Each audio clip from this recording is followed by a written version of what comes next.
Hello friends, नमस्कार. आज आपण अभ्यासणार आहोत ऑब्जेक्टिव्ज ऑफ ऑडिट अर्थात अंकेक्षणाची उद्दिष्टे.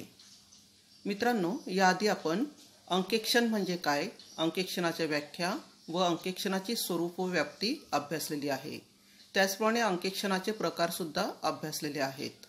तर आजच्या लेक्चरमध्ये आपण अभ्यासूया अंकेक्षणाची उद्दिष्टे.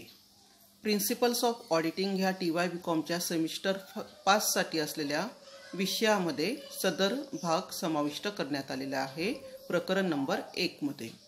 मी doctor Sujata Patil from ARB Garud college Shendurni. मित्रांनो, याआधी आपण अंकेक्षणाच्या व्याख्या अभ्यासल्यात. त्या व्याख्येवरून आपल्याला अंकेक्षणाची मुख्यतः 2 उद्दिष्टे स्पष्ट करता येतील: मुख्य उद्दिष्टे आणि पूरक किंवा दुय्यम उद्दिष्टे. तर मुख्य उद्देश मी स्क्रीनवर लिहिलेले आहेत. 3 मुख्य उद्दिष्टे आहेत. पहिलं आहे हिशोब लेखनात कार्यक्षमता व अचूकता आणणे. दुसरं वार्षिक लेखांच्या सत्यतेविषयी खात्री करून घेणे. तिसरं लेखे नियमानुसार आहेत किंवा नाही याची खात्री करणे. तर याचा अभ्यास आपण आज करूया. मुख्य उद्देश, अंकेक्षणाचे मुख्य उद्देश. तर अंकेक्षणाचा मुख्य उद्देश म्हणजे व्यवसायाच्या वास्तव परिस्थितीची खात्री करून घेणे व खात्री करून देणे होय. यानुसार अंकेक्षणाची मुख्य उद्दिष्टे स्क्रीनवर मी दिलेली आहे.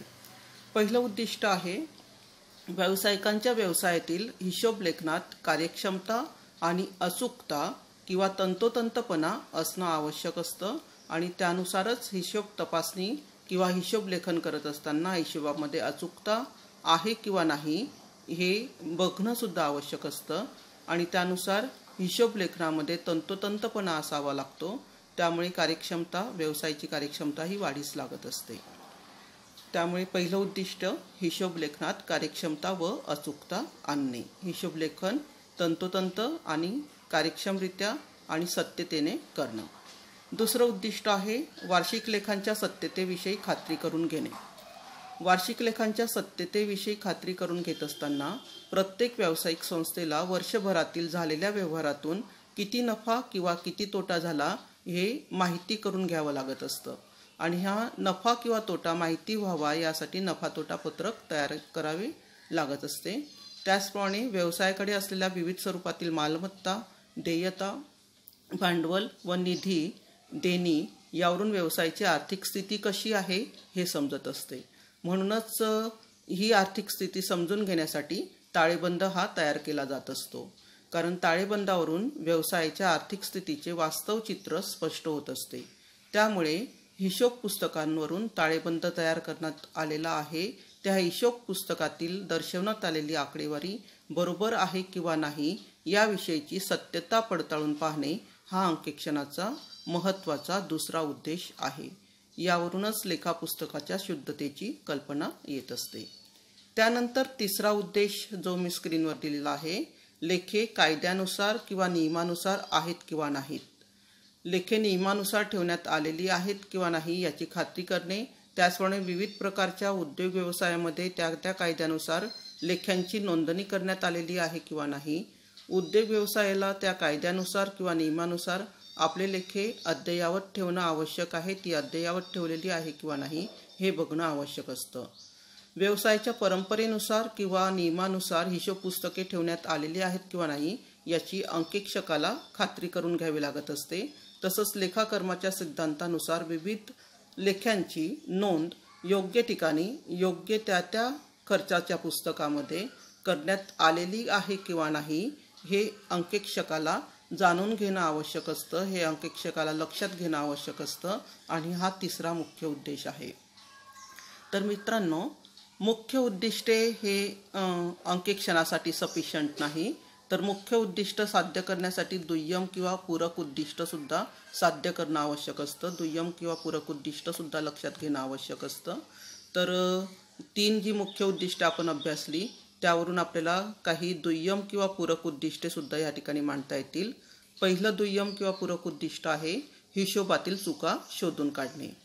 व्यवसायातील हिशोब लिहिण्याचं काम त्या आर्थिक वर्षामध्ये वर्षभर सुरू असतं आणि हे हिशोब लेखनाचं काम श्रमविभागणीच्या तत्वानुसार अनेक कर्मचाऱ्यांमध्ये वाटप केलेले असतं. तर हे वाटप करण्यात आलेलं काम ज्याप्रमाणे कामाचा व्याप वाढत जातो त्याप्रमाणे आर्थिक व्यवहारांमध्ये सुद्धा क्लिष्टता किंवा त्या ठिकाणी किचकटपणा येऊ लागतो आणि वाटप केलेल्या कामामध्ये काही वेळेस चुका होण्याची संभावना असते. काही चुका जाणून बुजून केल्या जात असतात, काही चुका मुद्दाम केल्या जात असतात, तर काही चुका ह्या अनवधानाने होत असतात.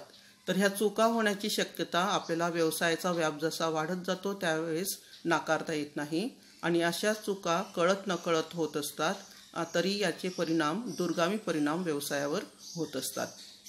तर ह्या चुकांचे अनेक प्रकार आहेत. ह्या चुकांचे प्रकार कोणकोणते ते आपण पुढच्या व्हिडिओमध्ये पुढच्या लेक्चरमध्ये अभ्यासणार आहोतच. उदाहरणार्थ नावं सांगायची झाली चुकांची तर सैद्धांतिक चुका, गळतीच्या चुका, कारकुनी चुका, इतर चुका, भरपाईच्या चुका, ह्या चुकांचे प्रकार आपल्याला सांगता येतील. त्यानंतर पुढचं दुसरं दुय्यम उद्दिष्ट आहे हिशोबातील लबाडी अफरातफर शोधून काढणे. चुका आणि कपट यामध्ये मूलभूत असा फरक आहे. चुका ह्या अनवधानाने होतात आणि तसंच नियमांच्या अज्ञानामुळे चुका होऊ शकतात.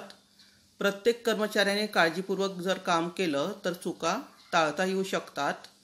परंतु लबाडी, कपट किंवा अफरातफर ही मालमत्ता किंवा मालकाला धोका देण्याच्या उद्देशाने मुद्दाम जाणून बुजून केली जात असते.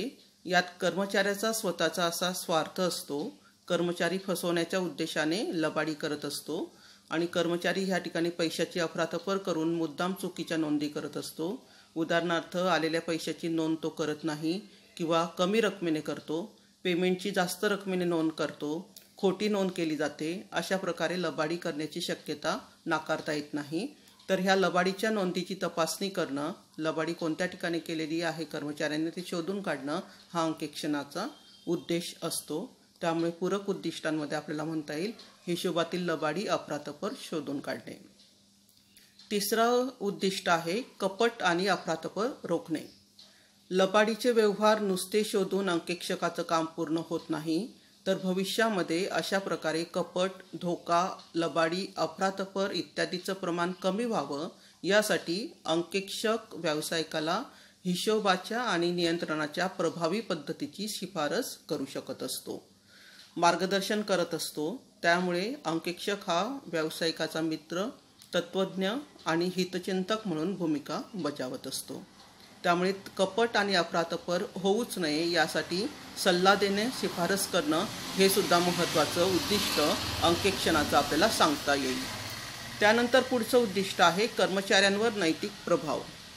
आपण लिहिलेले हिशोब इतर अन्य कर्मचाऱ्यांकडून किंवा अंकेक्षकाकडून तपासले जात असतात आणि सूक्ष्म पद्धतीने ह्या हिशोबांची तपासणी होत असते. याची जाणीव लेखाकर्मातील प्रत्येक कर्मचाऱ्याला असल्यामुळे ते मनामध्ये कपट, अफरातफर किंवा धोका देण्याची तयारी ही ठेवत नाही.